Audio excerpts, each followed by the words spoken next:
Welcome to Wild Ideas Worth Living, a show where we talk to experts who've taken a wild idea and made it a reality so you can too. From people who have sailed around the world to those who've started thriving businesses and even broken records, some of the wildest ideas can lead to the most rewarding adventures. I'm your host, Shelby Stanger, and I hope you enjoy this show. This is episode 28 with fitness evangelist Angela Davis. This episode was brought to you by Toad & Co., this awesome outdoor company out of Central California, which, by the way, was named one of the best places to work by Outside Magazine, makes 90% of their clothing using eco-friendly materials, whether it's organic, plant-based, or recycled fabrics. Their products are also designed to go from the trail to the tavern, which is a huge bonus because who likes changing in multiple outfits when you're having a good time? One of my favorite programs they have is called Design for Good, where they take a portion of every single item they sell and put it towards exposing people with disabilities to life-changing trips in the outdoors. Their mission also aligns perfectly with having a wild idea worth living. Toad & Co. is all about inspiring people to live life to their fullest. They're rabid supporters of following your passions and refusing to settle. They also promote real people doing good work. Check out all the amazing products, missions, and ambassadors of all abilities they support at toadandco.com. Angela Davis is an international fitness evangelist and a motivational coach who lives by the motto, too blessed to be stressed. As a former member of the USA track and field team, Angela was a 5-time All-American who held world rankings in the 100 meters. She was also an Olympic trial semifinalist and a member of the world championship team and a professional runner for Nike. She's appeared on and was part of a national arena tour in 2014, and today she can be found instructing one of the most sought-after SoulCycle classes with tons of celebrity clients, underwear models, guys like David Beckham, my own mom, Wheezy Louise Stanger, who actually Angela wrote the foreword for my mother's book, Falling Up. And, I'm one of those people who really loves being outside. But when I go to LA, I go inside to SoulCycle with my mom. We always try to get in Angela's class. Why? Because it feels like church or temple, and you totally forget that you're sitting in a dark room and that you're completely soaking wet. By the end of it, you just feel pumped. There's a reason this woman does tours with Oprah Winfrey. She is super motivational. We talk about living wildly, how to find your own purpose, and so much more. We also talk about why working out from the inside is as important as working out on the outside. Basically, it's not just about that tight booty. I hope you enjoy this show. Listen on. All right, Angela Davis. Hi there. So excited to have you on. Welcome to Wild Ideas Worth Living. You are the favorite SoulCycle instructor of everyone in my family. Oh, my mother loves you. My sisters love you.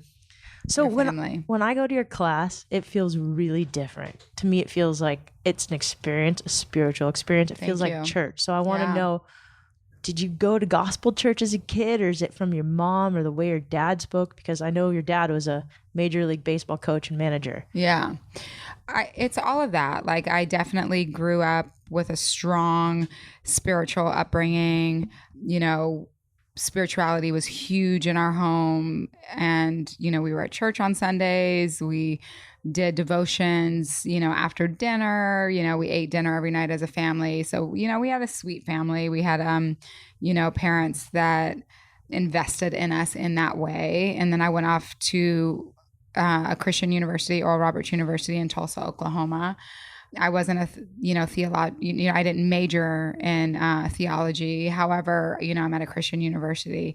So I think, over the course of my life, it's definitely a huge part of my life. And, fast forward to now and being here, I teach based on my experiences as a professional athlete, based on my experiences as a mother, as a daughter, as a friend.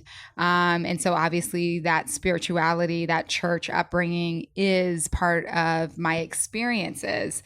So I think, most coaches, or at least we should, coach from that experience, brings a different level of authenticity to what's happening.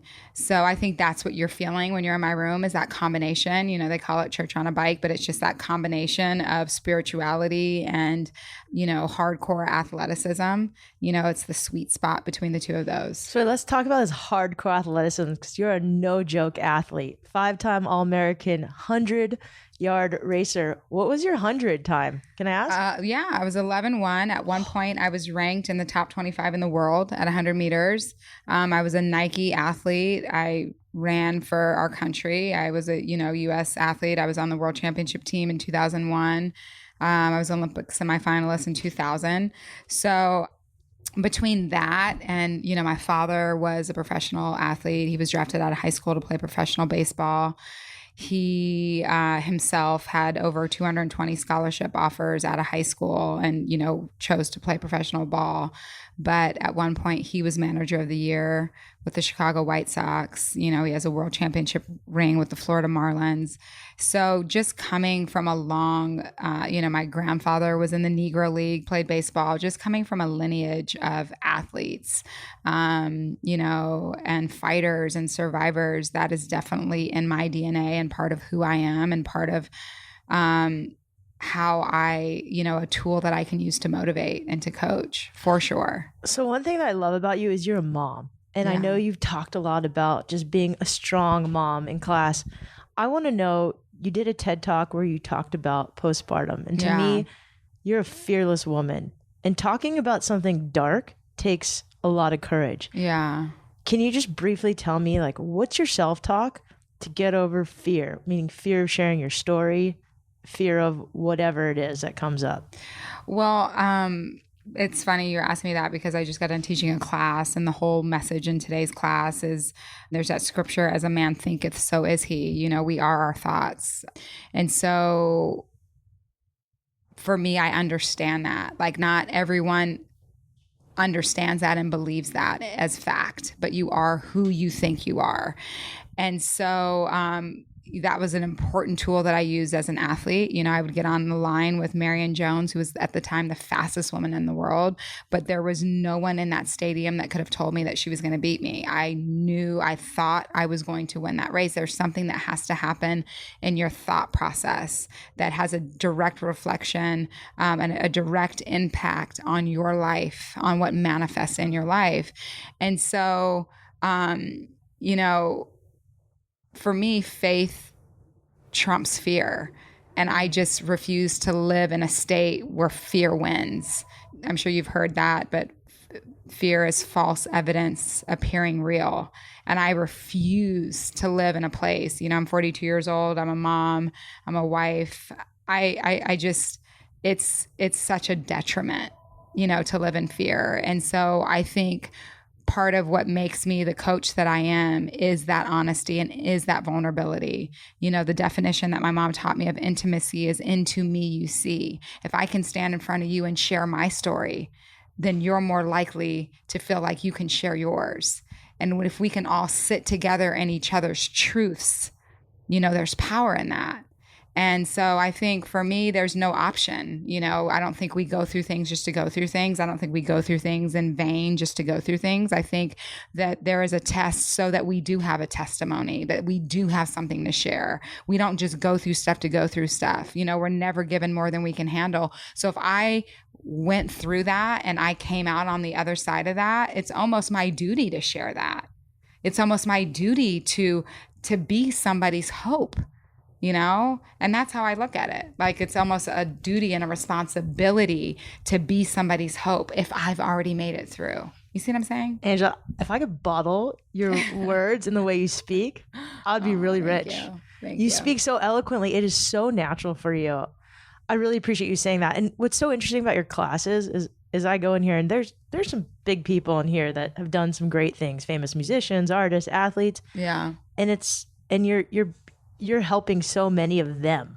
You're helping the highest level. You help Oprah. You help everybody. Yeah. And it doesn't matter. The bike is a great equalizer. It is an equalizer. I love that. There's no respecter of person. And that's the thing. It is an equalizer. It doesn't matter who you are. You come on that bike and you walk in the room, you get on the bike, and we're all the same. We're the same. It's the best. So one thing I want to know is, you have found your purpose, and your purpose, I've heard you say, is to kind of come into this world, inspire others, encourage them. What advice would you give to your kid or a friend, not necessarily someone coming to class, but on how you find your purpose? If they're a little stuck, a little lost, there's a lot of people listening to this show. They either kind of want to quit their job or they kind of want to go on an adventure. They're not sure what their purpose is. Where do you start on how to finding that? Well, it's funny you're asking me how to find purpose, because I just did a Super Soul session with Oprah, and I talked about purpose. But what I say about purpose is that you aren't born to find purpose. You are already born with purpose. You're already born with purpose. So it's not about finding it. You're already born with it. And so how I coach that process is, what is it that you're passionate about? What is it that you love? What is it that you love doing? A lot of the desires of your heart are connected to your purpose, what you were created to do. What happens is we get caught up in work versus job. So we feel like our job is what pays the bills, and what we do, we go to our job, and that, keeps the lights on, keeps the car, but our work is our life's work, what we were created to do. And if it all works out, your life's work and your job is the same thing. Love that. You see what I'm saying? Yeah. So right. It's really discovering that. Like, you're already born with purpose. You were created in purpose, on purpose, for a purpose. Like, you're not born all of a sudden by accident. Like, you were intentional. You were intentional, regardless of the circumstances and the situation, like leading up to that conception. You were intentional, and you made it here, and you are here in purpose, on purpose, for a purpose. So already understanding that and receiving that as true. Another thing I said today in class is faith comes by hearing. And when you hear it enough, it becomes your belief system. And once it becomes your belief system, it becomes your action. So understanding that you already are here for purpose, that you are here on purpose. It's a shift in your belief system. It's a difference in your walk. It's a difference in your posture. Yeah. Once you get that feels different. Once you understand that and you begin to step in that. What do I really love? What am I passionate about? What do I like? And you begin to connect those dots, and then you begin to notice a common thread that you've had since you were a little kid. You start to really notice that common thread, and then you really begin to discover your life's work. And being in purpose is being in that life's work.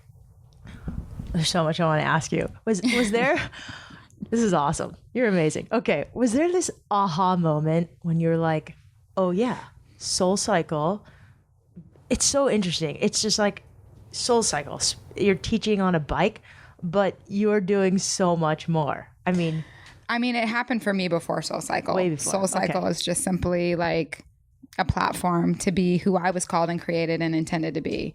I was walking in purpose before SoulCycle. Awesome. I am grateful that SoulCycle is a place where I can spread my wings and be me to my fullest and to my fullest potential. I am grateful that SoulCycle can look at all of us individual coaches and say, be the best version of you, and here is the platform to be that. But before SoulCycle, it was yoga. Before yoga, it was, personal training. It's been always, coaching runners, coaching high school kids. It's been so many different things for me. Right now, SoulCycle is the vehicle, and I am extremely grateful for that. And I think when you're in purpose, you're just in purpose. And I think the vehicle changes along the way. Like me being, my purpose and my call and my assignment on my life is to encourage other people to find theirs, to be an encourager, for you to find the gifts and talents that are, for you to discover that and to walk in that to its fullest, and to call you out on that, to speak to the gift. The beauty is to really have people. One of the goals is to have people around you that support the gift and speak to the gift. You're the total sum of the 5 closest people to you. So you want people around you that are going to speak to the gift, And so really what SoulCycle is for me right now is something that allows me to be what I'm created to be, you know? And like I said before, it has been other things. And this is the vehicle. And it's like one of the dopest vehicles ever. You know what I mean? To be in a dark room with loud music, with candlelight, with like, you know, the coolest people riding in that room with you. It's just, it's a dream, you know, I'm having an extraordinary time. I love it. And your vehicle is only getting bigger. It is. And it's becoming like huge with Super Soul sessions. And I see so much for you in the work. I know there's probably books and events writing and online a book courses. Now for sure. Heck yeah. Online, a lot of content online, but yeah, really just doing the work and whatever that looks like. If that's in the form of the book, if that's in form of podcasts, if that's in form of television, if that's in like whatever that's in the form of, I am honoring the call. I am honoring the assignment. I am honoring that. You seem pretty open to what the universe sort of puts in front of you. Yeah. Is it that people get in their own way sometimes and they just need to get out? Yeah, we all do. I mean, I don't have this thing figured out. I'm on the journey just like everybody else. You know what I mean? Like I have my days and my moments and my self-talk that's not always great. I'm just, you know, I'm trying like everybody else. But I think we all get in our own way. You know I get in my own way. I think we all get in our own way. And there's definitely been seasons and times in my life where I have been my worst enemy. And we are. I was reading something this morning that was talking about being defeated and saying that you will never, ever, ever, ever be defeated by what other people think about you. You will only be defeated by what you think about you. That's so true. So we all have the ability to get in our own way. I mean, there's days where, you know, I'm believing the lies too. You know, I'm not above it. I'm just working hard to do right by it. There's so many things you've said that I've loved. One of the things is that you're some of the 5 people you surround yourself by. That's why I created the podcast. You can't always control your family. You can't always control the people you work with, but you can control the news you consume. So I would like to put out good content. So thank you for that. You're welcome. One thing I'm curious of is I imagine as a little kid, you're a pretty badass. I mean, you're a runner. You're an athlete. If you could go back in time and tell your 15-year-old self, it's such a vulnerable time for teenage women, sophomore year in high school, around that time, what would you tell her? I would tell her to trust her parents. I would tell her that she didn't have to have it all figured out and have all the answers, and to celebrate the process, that you will see the mountaintop. I love that. Where do you get your inspiration from? I mean, we talked earlier on just about my spirituality. I'm definitely a spiritual person. I definitely am listening to books on tape. I'm definitely listening to different sermons and messages constantly. And I surround myself with, you know, people that inspire me. You know, if you're the smartest person in your group, you need a new group. If you're the most inspiring person in your group, you need a new group. You know what I mean? So you should always be in a place where you are not only a mentor, but a mentee.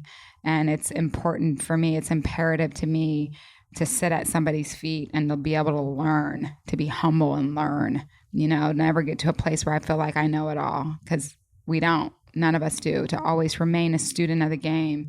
So I think I stay inspired by surrounding myself with people who inspire me, you know, my parents, my brother, you know, has a super dope clothing line, Fear of God. He's super inspiring to me.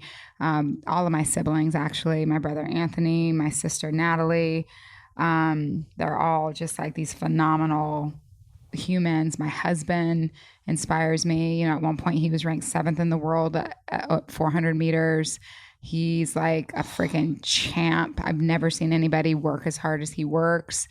My children make me laugh, you know, like I just think it's about really who you surround yourself with. And and surrounding myself. For me, what's important too is to surround myself around people that are okay when I'm off. You know what I mean? Like, I'm not always her, and I'm not always this, and I'm not always like, I don't want to always have something to say, you know, but Nice. I want to be able to sit and be fed, and really surrounding myself with people that'll let me just sit and be fed is, that's nice, and it's inspiring, and it's recharging. That's awesome. I think it's so important to have friends that feed you as much as you feed them. Yeah, it's reciprocal. Angela, this has been so great. Is there a gift that you give most often, or like a book that you read, or something you do recommend to other people? It's so funny because I just was doing a podcast the other day with one of my friends who is an author, and she asked me the same question, and we kind of had the same answer. It's whatever I'm reading at the time. Yeah. You know, like whatever I'm reading at the time is the best book I've ever read in my life, and then I'm telling everybody about it. You know what I mean? So it just depends on when you catch me. Like, I've thought a number of books, and a number of books have been a gift, but there's not like a go-to book that I have. I couldn't be truthful if I said that. Okay, No. so, but music is like, your music in your class is so good. Like, Yeah. do you have someone who does this for you? No, I have to do my own music. That's awesome. I do my own music. Thank you. Yeah, I mean, it's, you know, instructors share music and send each other music, and writers will send you music, and I, you know, have the cool luxury of having artists that take my class. So they send me their music before anyone has it, or like they'll put me on something that I haven't heard yet, or like point me in a direction. And I have DJs that take my class, so they'll send me music. But it's just, you know, it's not me. I'm not making the music, or, you know, I feel like I have good taste, you know, and I have a lot of cool people around me that send me cool stuff, and then I can curate it and put it together and make pretty good playlists, if I would say so myself. You got good music. Thank you. You make great playlists. So I just want to ask you two more questions. We're gonna keep this tight. You know, when you think about legacy, the legacy you want to leave behind. Yeah. What's your legacy? If you could leave one thing behind, what is that?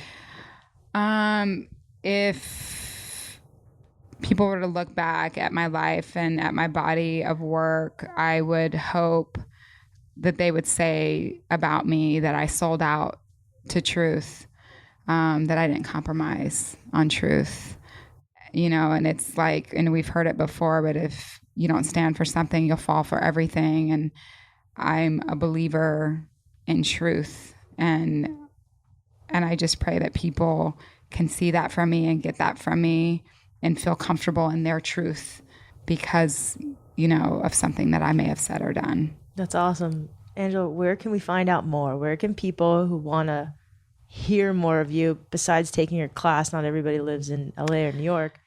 Not everyone lives in LA and can get to a SoulCycle class. I do have a website. It's amdiomethod.com. Amdio is AMDIO method.com. And we're just starting this new movement and this new thing. And Amdio is Angela Manuel Davis, change from the inside out. And it's my philosophy, and it's who I am, and it's what I believe in. And so we're really working hard on the back end to get a lot of things up and running. There's a lot of things coming down the pipeline, books and all kinds of exciting things. So I think just stay tuned. You can check out the website, leave an email, and we can get in touch with you and send you cool stuff as it comes about. And my Instagram is Shape with Angela, SHAPE with WITH, Angela, ANGELA. And I try to stay informative on that as well. So thank you. Angela, thank you so much for being on Wild Ideas Worth Living. If you get a chance to go to SoulCycle and take Angela's class, there's usually a wait list, but if you're persistent, you can get in this class. It'll be one of the most fun experiences and positive experience of your life. Angela, you rock. Thank you. Such a pleasure. I hope you enjoyed this show. If you want more of Angela, take her class in Los Angeles. If you get a chance, there's usually a wait list, but you can always try to get in. And if you do, it will be awesome. You can also check out her website at amdiomethod.com. and you can sign up. Thanks again, Angela, for meeting me right after your class in LA. That was a wild idea of just going up and grabbing you after class, but it worked out. Thanks to my mom, Wheezy of WeHo, who told me to interview her. You can also get my mom's book, Falling Up, on Amazon, and Angela actually wrote a really nice intro. And for those of you who went to the Outfound series, the outdoor festival in Oregon, what a blast. I hope you had an awesome time. Thanks for everyone for introducing yourselves to me. It was so awesome, and we have some kick-ass guests coming up from that show. I always say this, but the movement just keeps continuing. So thank you for listening. Thank you for telling your friends and family about the show. We are growing like crazy, but we always want more listeners because that's what makes this show go. So if you get a chance, tell your friends and write a review on iTunes. Thanks again, SoulCycle. Thank you, Angela. Thank you to you listening right now, and wherever you are in the world, don't forget, the best adventures often happen when you follow your wildest ideas. See you next week.